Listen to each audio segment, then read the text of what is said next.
popular places for hiking, etc. Okay, so excuse me, we're going to do a wee quick 15-minute hoolie around the city centre, and then we're going to head out down the A82 all the way down to Loch Ness. This is where you're going to board your boat and have your hour's sail down this wee section here of Loch Ness. So you'll be going down roughly just over a third the length of Loch Ness. Okay, so when we get down to Loch Ness, if you would, we might have an extra few minutes because you're all here, but there is a wee shop you can nip out. It's very good. And then just at the back of the castle, you might have noticed two blue containers. Well, behind those two blue containers, there's a statue of the fabulous Flora McDonald. Now, Flora McDonald, just after the Battle of Caledonian, was the one that helped Bonnie Prince Charlie. So, just after the battle, Bonnie Prince Charlie was desperately trying to escape government forces. So Flora's father was approached first, then Flora, to see if they could help rescue him. Flora rose to the challenge by dressing him up as her maid and managed to get him on a boat. Victoria at the time decided that she much preferred the ginger ones. So there was a huge breeding project that went on to produce as many of the ginger ones as possible, which is probably why still today there are many more ginger ones than any of the other colours. So for example, we've got black, brown, beige, cream, silver, brindle, which is a wonderful mixture of all of those colours. And then we've got strawberry blue, all the different colours, or lots of one specific colour, and then use those for breeding purposes. So this is Antala here on the left. This is where you're going to board. Oh, the boat's in. So you'll have about maybe 5 minutes in the shop, and then you can make your way down to the boat. So we've got lots of lovely wee gifts in the shop. So yeah, I'll have a very quick nosy in there if you so wish. Anything at all on board the bus, you are more than welcome to do so.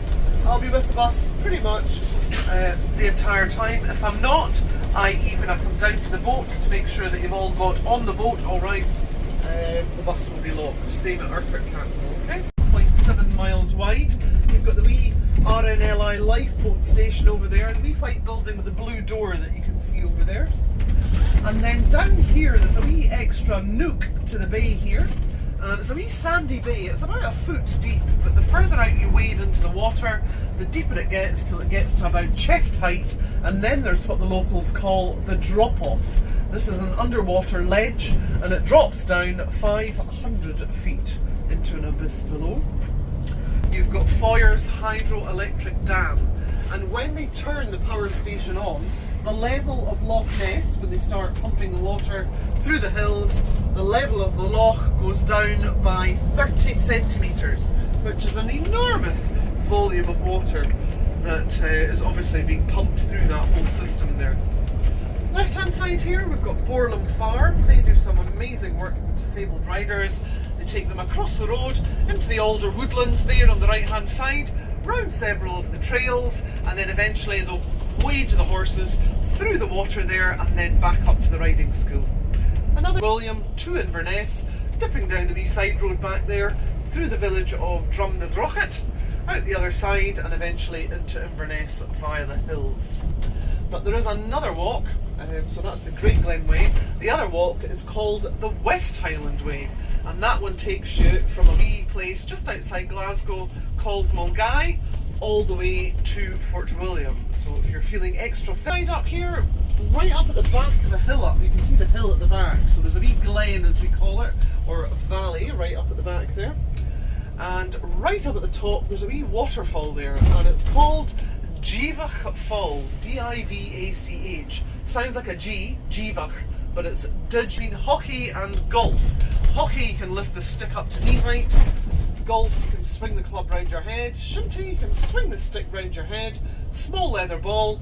It was originally invented about 2,000 years ago and used as a training tactic for the Highland warriors for battle. So that gives you a very good idea of how violent and aggressive the game of shinty is.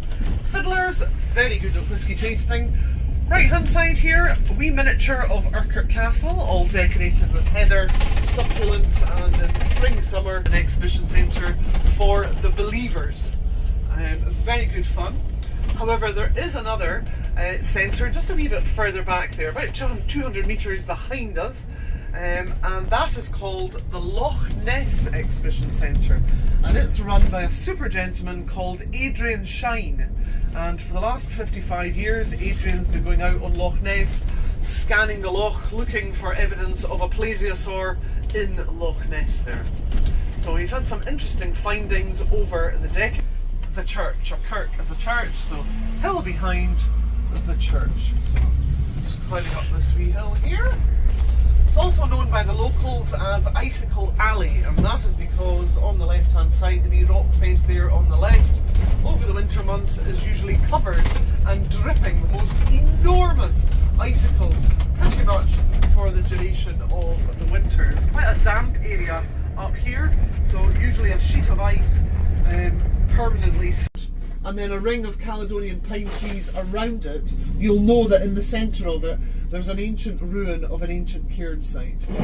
There is one over there. I used to rent the wee farmhouse behind that ring of Caledonian pine trees, and at different times of the year you used to hear the woodpeckers drilling into the Caledonian pine trees. So sometimes I'd be pottering about in the kitchen or lying in bed first thing in the morning, and all I would hear is as the woodpeckers were drilling their way through the Caledonian pine trees. Just such a beautiful spot.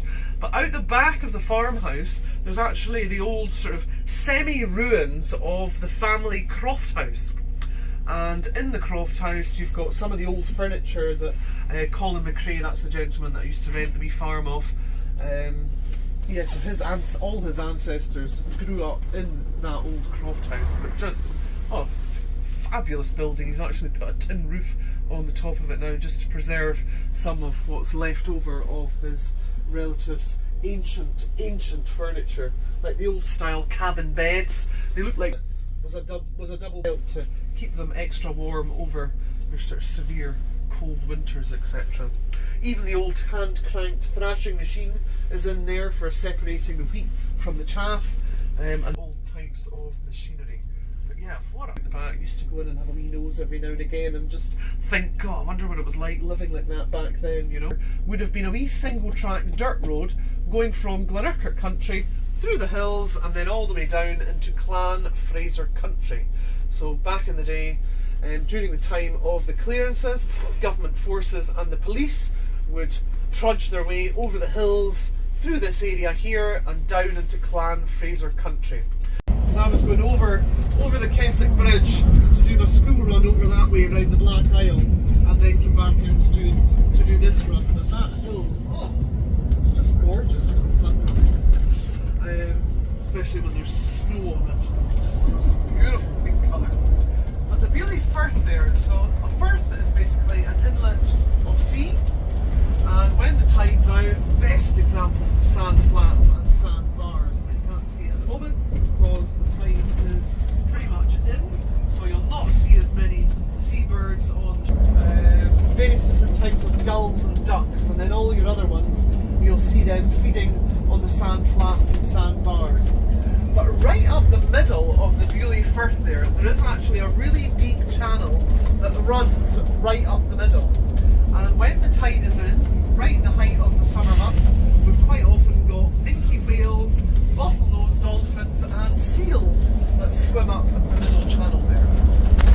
This year we've not had as many hanging around on the shorelines there, so they call them clams. I have this very stupid image in my head of all these otters running along the shorelines in their multicoloured kilts. They're different clans. I do quite a bit of painting, and drawing itself is bright pink in colour. But yeah, beautiful views from the restaurant over the Beauly Firth, over onto the Black Isle there. So this is the entrance to Buncrew House Hotel, just up here on your left hand side here. But yeah, just beautiful. Lovely.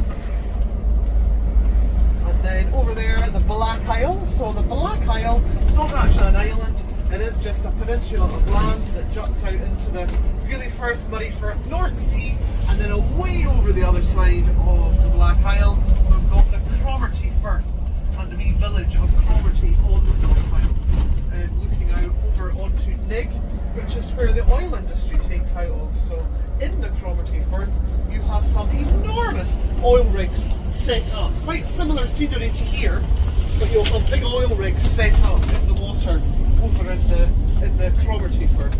But just beautiful. Cromarty is quite an interesting place to visit. You've got the Hugh Miller exhibition there.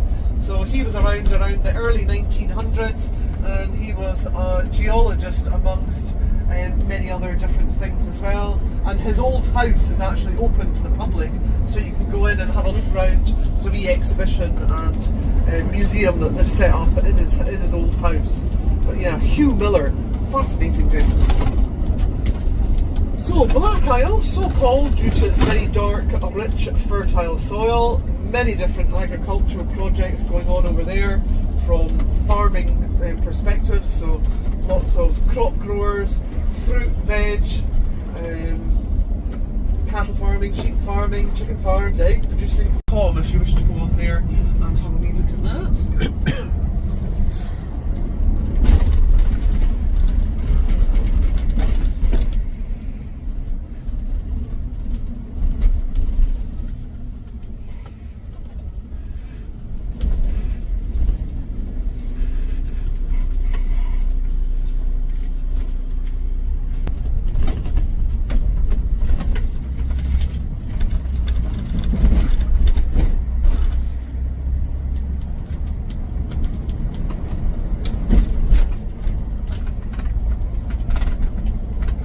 The Bruce, and they wouldn't show it up here in the Highlands, and everybody up here kicked up such a stink that eventually they showed it, and it was only on in the cinemas for about 3 days, and then they took it off.